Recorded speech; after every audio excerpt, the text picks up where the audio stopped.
Hi people, my name is Munga and today we're going to talk about business social networking.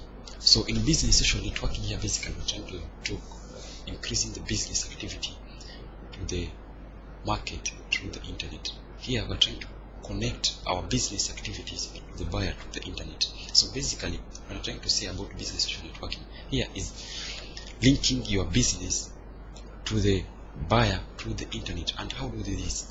This one they are doing like making an application to the social networking sites or things like Twitter, Facebook, and stuff like that, so that when a client log in or put his details into the website, he will see your application, your business activities and everything, whatever you're doing, and whatever, if he's attracted or he's attached to whatever you're doing, then definitely he have the chances to see your company and promote it and or buy something from you. So basically when talking about social business talking, this is all about linking your business activity to the buyer through the internet from like social sites and activities like that. So when you are doing